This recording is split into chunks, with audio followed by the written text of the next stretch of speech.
বলো। Sir neither do I আমরা কখন ব্যবহার করব? neither do I when someone says something negative and you want to agree।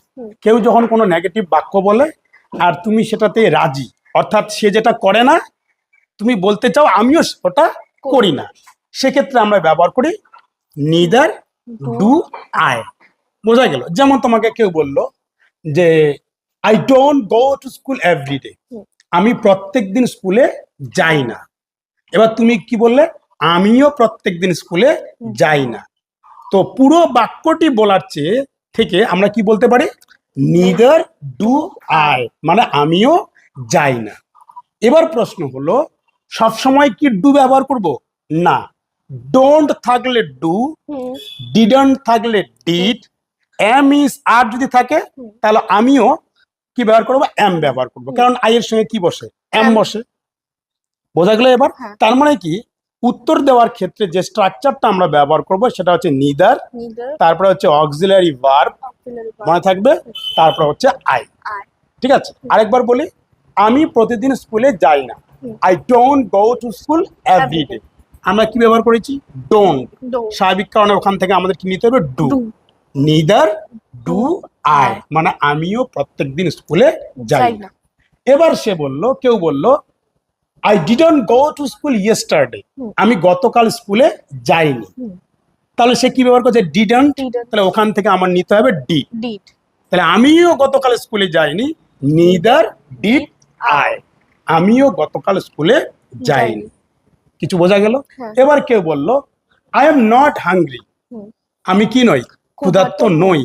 সে কি ব্যবহার করেছে? এম ইজ আর। তাহলে আমার এখানেও নিদারের পরে অক্সিলারি ভার্ব কি আসবে? এম ইজ আর। তো এবার আই এর সঙ্গে তো এম বসে, তাহলে ও যদি বলে আই এম নট হাংরি, তুমি বললে আমিও ক্ষুধার্ত নই, তাহলে কি বলবে? Neither am I, neither am I. বোঝা গেল এবার? ঠিক তেমনি কেউ বললো I won't go to school tomorrow, আগামীকাল আমি স্কুলে যাব না। ওন্ট বলতে কি? Will not. তাহলে আমি এখান থেকে কি বার করব? উইল ব্যবহার করব। তাহলে কি বলবো? নিদার উইল আই, আমিও স্কুলে যাব না। বোঝা গেল কিছু? তাছাড়া আমরা স্পোকেন ইংলিশের ক্ষেত্রে আমরা neither do I, neither did I, neither am I, neither will I, neither can I, এগুলো বাদ দিয়ে আমরা সংক্ষেপে কি বলতে পারি? Me neither. Me neither. Me neither সব ক্ষেত্রেই হবে। কিছু বোঝা গেল এবার? হ্যাঁ স্যার, তাহলে সো ডু আই আমরা কখন ব্যবহার করব? সো ডু আই ঠিক এর বিপরীত। when someone says something positive and you want to agree, কেউ এবার কিছু পজিটিভ বাক্য বললো, হাবোধক বাক্য বললো, আর তুমি সেটাতে অ্যাগ্রি মানে তুমিও একমত, ও যেটা করে তুমিও সেটা করো, সেক্ষেত্রে ব্যবহার করবো সো ডু আই।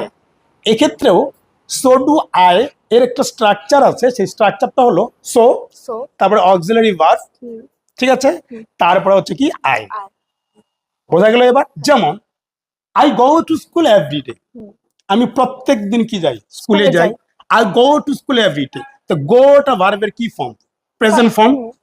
তাহলে এখানে আমরা ডু এর প্রেজেন্ট ফর্ম কি? ডু, আমি ডু নিব। I go to school every day, আমি প্রত্যেকদিন স্কুলে যাই।